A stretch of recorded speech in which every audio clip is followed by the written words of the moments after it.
السلام علیکم ورحمۃ اللہ وبرکاتہ۔ میں ہوں عبدالعلیم اور آپ دیکھ رہے ہیں فدا ٹی وی۔ محترم بزرگوں اور دوستو، قبر میں مومن کا بے خوف ہونا اور اس کے سامنے جنت میں پیش ہونا۔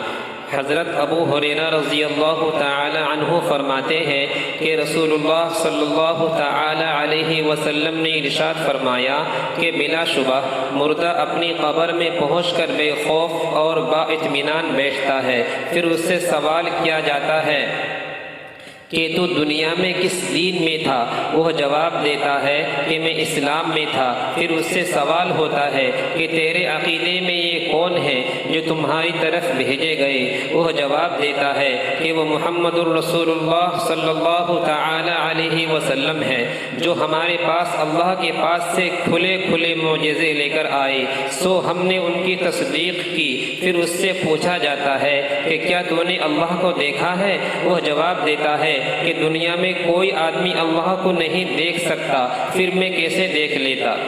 پھر اس کے سامنے دوزخ کی ایک روشن دان کھولا جاتا ہے جس کے ذریعہ وہ دوزخ کو دیکھتا ہے کہ آگ کی انگارے آپس میں ایک دوسرے کو کھائے جاتے ہیں۔ جب وہ دوزخ کا منظر دیکھ لیتا ہے تو اس سے کہتے ہیں کہ دیکھ اللہ نے تجھے کس مصیبت سے بچایا۔ پھر اس کے سامنے جنت کی طرف ایک روشن دان کھولا جاتا ہے جس کے ذریعے وہ جنت کی رونق اور جنت کی دوسری چیزیں دیکھ لیتا ہے۔ پھر اس سے کہا جاتا ہے کہ یہ جنت تیرا ٹھکانہ ہے، تو یقین ہی پر زندہ رہا اور یقین ہی پر تجھے موت آئی اور یقین ہی پر تو قیامت کے روز قبر سے اٹھے گا انشاءاللہ تعالی۔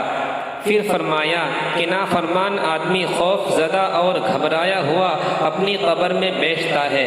اس سے سوال ہوتا ہے کہ تو دنیا میں کس دین میں تھا؟ وہ جواب دیتا ہے کہ مجھے پتہ نہیں۔ پھر اس سے حضور نبی کریم صلی اللہ علیہ وسلم سے کے متعلق سوال ہوتا ہے کہ تیرے عقیدہ میں یہ کون ہے؟ وہ کہتا ہے کہ اس کے بارے میں نے وہی کہا جو اور لوگوں نے کہا۔ پھر اس کے سامنے جنت کی طرف ایک روشن دان کھولا جاتا ہے جس کے ذریعے وہ اس کی رونق اور اس کے اندر دوسری چیزیں دیکھ لیتا ہے۔ پھر اس سے کہا جاتا ہے کہ دیکھ تو نے خدا کی نافرمانی کی، خدا نے تجھے کس نعمت سے محروم کیا۔ پھر اس کے سامنے دوزخ کی طرف ایک روشن دان کھولا جاتا ہے جس کے ذریعے وہ دوزخ کو دیکھ لیتا ہے کہ آگ کے انگارے ایک دوسرے کو کھائے جاتے ہیں۔ پھر اس سے کہا جاتا ہے کہ یہ تیرا ٹھکانہ ہے، تو شک ہی پر زندہ رہا اور شک ہی پر تجھے موت آئی اور انشاءاللہ قیامت کو بھی تو اسی شک پر